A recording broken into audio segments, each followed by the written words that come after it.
Assalamualaikum warahmatullahi wabarakatuh. Berikut nih akan aku jelaskan caranya menghitung ANAVA, analisis variansi dengan menggunakan Excel dan SPSS. Nah, ini sudah kusediakan tabelnya dengan cara seperti ini. Jadi untuk yang ini kuadrat dari kolom yang mobil merek A. Ini karena kuadrat seperti ini, kemudian tarik,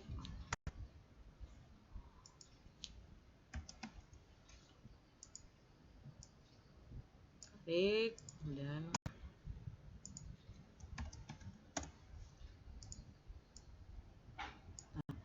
lalu kita hitung jumlah per kolom.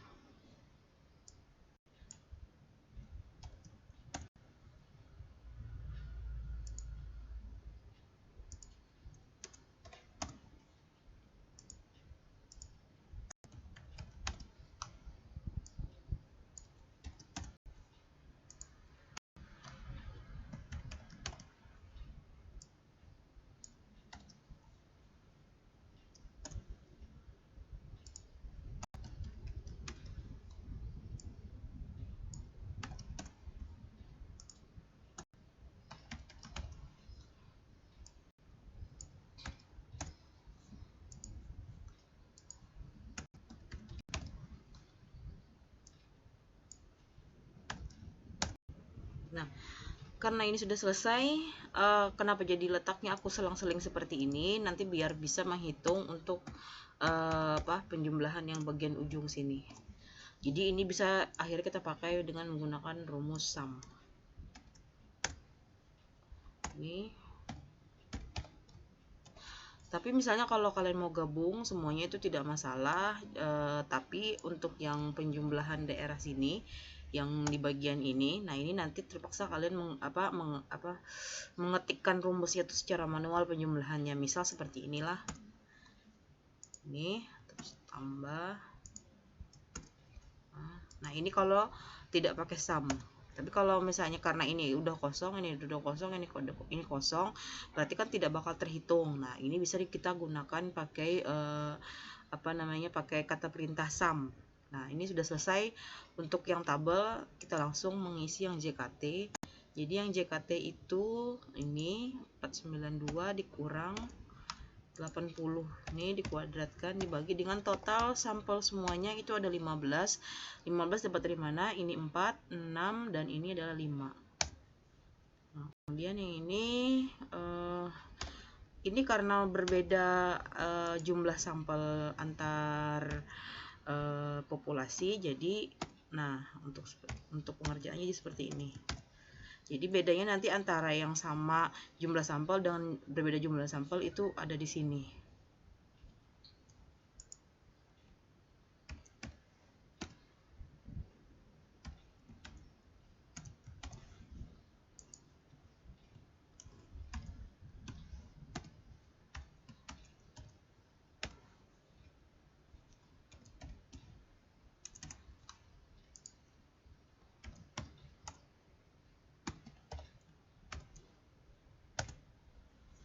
Tinggal kurangkan JKT dengan JKK.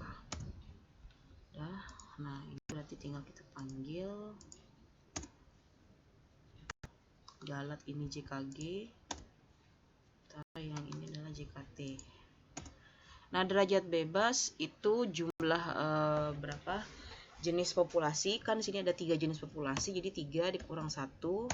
Kemudian di sini karena ada 15 sampel, 15 dikurang K itu adalah jenis populasi, 15 kurang 3 dengan 12. Nah, sementara kalau yang ini adalah 15 dikurang 1. Untuk kuadrat tengahnya ini dibagi dengan yang ini. Nah, kita tarik ke bawah karena menggunakan pola yang sama. Kemudian ini dibagi dengan ini. Nah, jika hasilnya nanti ternyata misalnya seperti ini, jadi kalian bisa mengurangi jumlah angka di belakang desimal. Jadi hanya 3 angka saja, dan itu yang dipakai adalah yang tombol yang ini, fasilitas yang ini. Nah, udah untuk menggunakan Excel seperti ini. Langsung SPSS. Jadi data di SPSS tadi yang ini kan untuk yang mobil A, mobil mewah A, kemudian yang 2 ini kan untuk yang sedan B, kemudian yang untuk yang 3 ini juga sedan C. Nah, jadi data ini mirip seperti ketika mengerjakan independent sample t-test lah. Jadi seperti ini. Cuma bedanya kan kalau independent sample t-test itu hanya ada 2 populasi, sementara kalau yang ini bisa lebih dari 2 populasi lah. Kemudian data view-nya sendiri untuk di variable view kan ini variable view. Nah, ini penulisannya tidak ada pakai spasi. Jadi kalau untuk SPSS tidak membaca spasi, jadi yang dibacanya kalau mau spasi kalian pakai underscore. Nah, ini desimalnya dinolkan karena memang angkanya adalah bilangan bulat bukan desima. Nah, karena tadi yang di jenis mobil itu kan pakai kode 123, kemudian di values-nya diganti. Ini 1 untuk mobil mewah besar, kemudian 2 untuk sedan berukuran sedang, kemudian 3-nya untuk sedan subcompact hatchback C. Baru baru kita lakukan, kita balik ke sini, data view, kemudian analyze, compare min, dan yang terakhir ini one way ANOVA.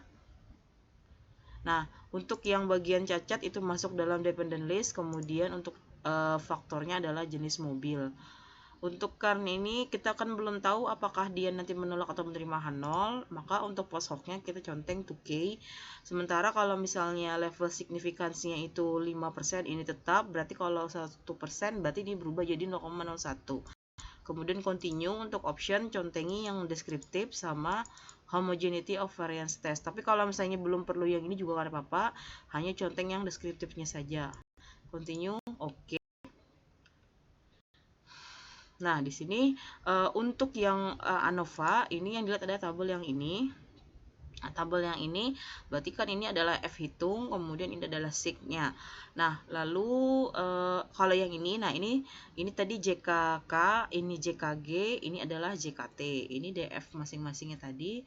Ini yang mean square-nya tadi. Nah, ini jadi kalau untuk entry-entry yang ada di kolom ini, yang ada di tabel ini semuanya sama persis dengan entry yang kita buat tadi di tabel di bagian Excel lah.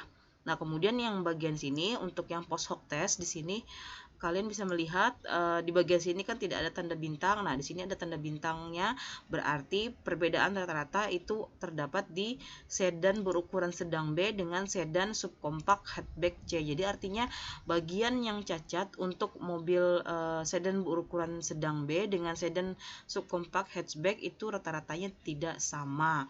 Nah, ini yang ini bisa dipakai kalau bisa kita post hoc test ini bisa kita lihat kalau H0-nya ditolak. Kalau H0 diterima berarti yang bagian post hoc-nya otomatis tidak mungkin ada tanda bintang seperti ini. Nah, jadi untuk yang ANOVA cukup sampai di sini. Saya ucapkan terima kasih. Assalamualaikum warahmatullahi wabarakatuh.